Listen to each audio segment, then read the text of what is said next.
سلیمان علیه السلام په خپل شاهي تخت باندې تشریف فرما دی او خپل یو خاص خادم هم ورسره دی.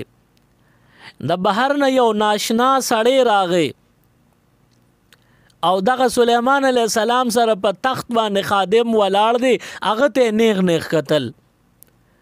نه دغه خادم سلیمان علیه السلام لراغي او ورته وی صاحب دغه ناشنا سړی چې راغلی دی ما ته نیغ نیغ ګوري زما تیړه یریږي. نو سلیمان علیه السلام ورته وی چې ته ته یریږي نو اوس زه څوک ما ته څه ویل غواړې؟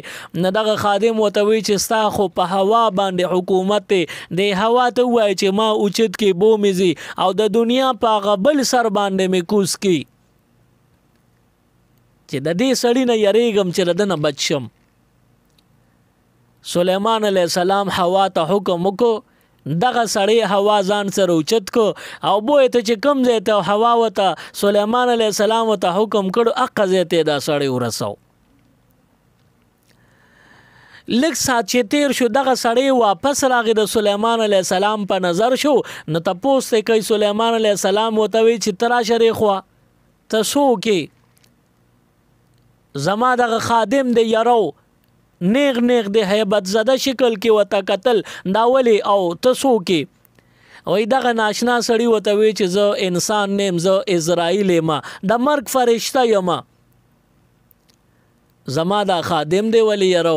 وی اسرائیل علیه السلام ورته وی چې ستا خادم ما یرو نه، خو د مرګ نیټه پوره شوې وه او ما ته الله پاک حکم کړو چې د ده به د دنیا په هغه بل سر باندې سا اغشتل وي، د ده به هلته د مرګ نیټه پوره کېږي. وایي چې زه عالم حیران شوم چې دی خو تا سره په تخت موجود دی او د ده مرګ د دنیا په هغه بل سر باندې لیکلی دی. نو دا بله څنګه ممکن وي چې لیکلی هلته دی او دی موجود دلته دی؟ نو دلته خو ورته ګوتې نشم ورچولی، مرګ یې هلته دی نو هلته به مري او دی به رسي څنګه؟ نو زما عقل او سوچ نه اخیسته دا خبره. نو وایي ښه وه تا ته په خپله وي چې هوا ته ووایه چې هلته مې ورسوي. وایي چې څنګه هلته ورسوي؟ ورله موسی مې ته واخیسته. نو معلومه شوه چې د انسان په کوم ځای کې د مرګ فیصله شوې ردی به هغه ځای ته خامخا رسي، خو هلته لا یستقدمون ساعتا ولا یستأخرون. نه به د خپل مرګ د نیټې نه مخکې شي او نه به وروستو شي. خپله نیټه دې راغله نو بس کار تمام او په هغه ځای باندې به مرګ دله راځي. مزید اسلامک ویڈیوز دیکھنے کے لیے ہمارے یوٹیوب چینل دین اور دنیا کو ضرور سبسکرائب کریں اور بیل آئیکن ضرور پریس کریں تاکہ ہماری ہر ایک ویڈیو کی نوٹیفیکیشن آپ کو مل سکے.